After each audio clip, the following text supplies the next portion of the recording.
Horas, selamat pagi dan salam sehat bagi kita semua. Bapak Ibu yang terkasih, sebelum kita beraktivitas, marilah kita mendengarkan firman Tuhan. Mari kita berdoa. Kasih karunia dan damai sejahtera dari Allah Bapa dan dari anaknya Tuhan Yesus Kristus menyertai kamu sekalian. Amin. Firman Tuhan yang menjadi renungan bagi kita pada hari ini diambil dari kitab Roma pasal 12 ayatnya yang kedua. Janganlah kamu menjadi serupa dengan dunia ini, tetapi berubahlah oleh pembaharuan budimu, sehingga kamu dapat membedakan manakah kehendak Allah, apa yang baik, yang berkenan kepada Allah, dan yang sempurna. Demikianlah firman Tuhan. Bapak Ibu yang terkasih, tidak sedikit manusia hidup di dalam dunia ini menjadi seorang pengikut. Ketika dia melihat ada satu orang atau banyak orang melakukan tindakan A, maka dia menjadi mengikuti untuk melakukan tindakan A.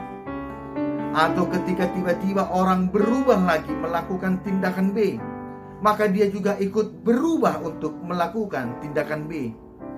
Ini juga bisa kita lihat terutama di dalam kehidupan para remaja, para pemuda. Ketika pada masa-masa tahun 80-an musik rock begitu bergema di Indonesia, maka banyak juga akhirnya berdandan seperti orang yang menyukai rock and roll. Atau ketika di 90-an lagu Bob Marley begitu mengumandang, maka tidak sedikit orang Indonesia sampai saat ini yang rambutnya juga mengikuti dengan apa yang dilakukan oleh penyanyi Bob Marley. Bahkan tidak sedikit orang berpakaian mengikuti bagaimana cara berpakaian dari orang lain.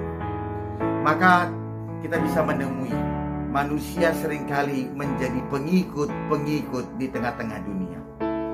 Tetapi yang lebih ironi dari itu, yang lebih mengerikan dari itu, adalah ketika manusia menyuarakan pembaharuan.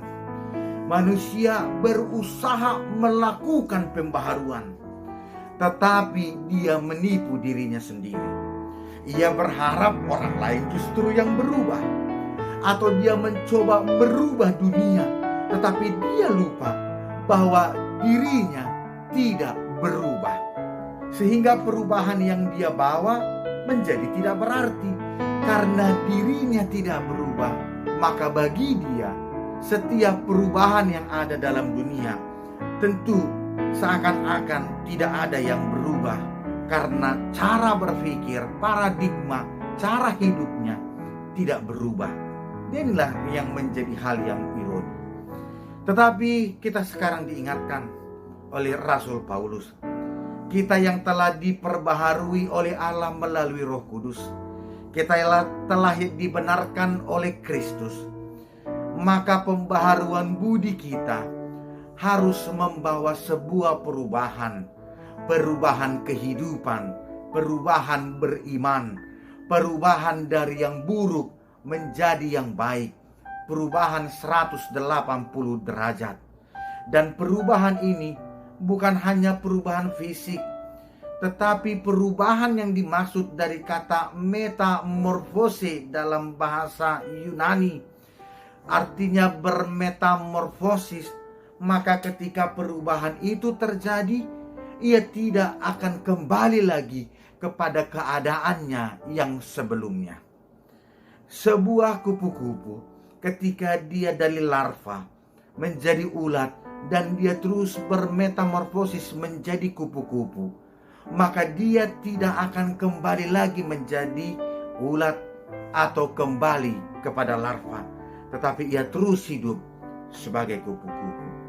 Maka kita yang sudah dibenarkan, yang sudah diberikan keselamatan atas dosa-dosa kita, maka ketika pembaharuan itu sudah terjadi, kita tidak lagi kembali melakukan yang jahat, kita tidak lagi melakukan yang tidak baik terhadap sesama, tetapi justru melalui kekuatan firman Tuhan yang telah kita terima dan kita hidupi, maka perubahan itu akan membawa dampak yang baik, dampak sukacita terhadap sesama. Kalau saat ini kita seringkali lebih suka marah-marah, baru sedikit saja tersenggol, marah-marahnya sudah sampai ke Amerika. Atau kita hanya terinjak sedikit tanpa sengaja orang, justru kita marah-marah dan menginjak lebih banyak lagi dibandingkan yang dia lakukan. Tetapi di dalam pembaharuan budi, kedamaian yang diberikan, kasih yang diberikan, karena kita hidup seturut kehendak Allah. Kehendak Allah yaitu yang baik, yang sempurna, dan yang memberikan berkat bagi orang lain. Tentu ini juga menjadi tugas tanggung jawab kita sebagai orang Kristen. Kita adalah garam dan terang dunia, maka kita membawa perubahan yang nyata.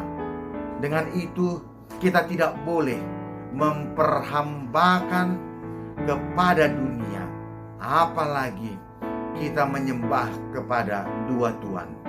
Matius 6 ayat 24. Ketika kita menyembah dua Tuhan, maka hati kita pun tidak pernah akan menjadi setia kepada Kristus yang telah memberikan keselamatan.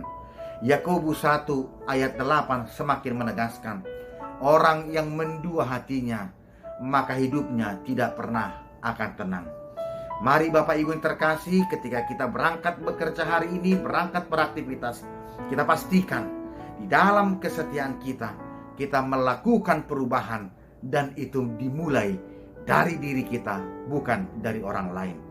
Ketika pembaharuan itu terjadi, maka tindakan kita adalah tindakan yang baik, karena itu kehendak Tuhan. Dan kita semakin mengetahui mana yang jahat, mana yang baik bagi Tuhan dan bagi sesama. Maka itu jangan pernah menunggu perubahan, tetapi jadilah perubahan itu sendiri. Tuhan memberikan kekuatan dan memberkati kita. Amin. Mari kita berdoa. Kami sungguh bersyukur ya Allah Bapa, atas kasih dan karunia-Mu di dalam pembaharuan budi kami melalui Roh Kudus. Kami semakin mengetahui apa kehendak Tuhan. Kami mengetahui melakukan yang baik, melakukan yang sempurna. Dengan itu hidup kami menjadi hidup yang menjadi berkat bagi orang lain. Dan kami senantiasa hidup di dalam pemeliharaan-Mu, karena firman-Mu lah yang senantiasa mengajarkan kepada kami untuk bertindak berperilaku sesuai dengan kehendak Tuhan, hidup di dalam kasih. Sebagaimana orang yang telah melandaskan dasarnya kepada Kristus, maka kami tidak menjadi sehati dengan dunia, tetapi kami membenci kejahatan dunia. Dengan itu Bapa, kuatkanlah kami, agar kami tidak mudah terbuai dengan tawaran-tawaran dunia yang fana, yang bersifat sementara, tetapi kepada yang kekal, kehidupan yang kekal di dalam kerajaan-Mu. Bapak yang terkasih, saat ini semakin banyak jemaat-Mu yang terbaring sakit oleh karena penyakit pendarahan otak, oleh karena kanker, sulitnya untuk kemo. Saudara kami yang memiliki sakit usus yang kronis, saudara kami yang saat ini akan menjalani operasi, Bapa kami serahkan seluruh kehidupan jemaat-Mu. Biarlah Tuhan mengaruniakan kesembuhan, memberikan kekuatan dan kesabaran. Terlebih Bapa, biarlah mereka melalui pembaharuan budi tidak menjadi putus asa, bahkan mengandalkan dunia, tetapi hanya mengandalkan Engkau dalam kehidupan, karena Engkau adalah tabib yang agung, sehingga mereka senantiasa menaruh harapannya hanya kepadamu.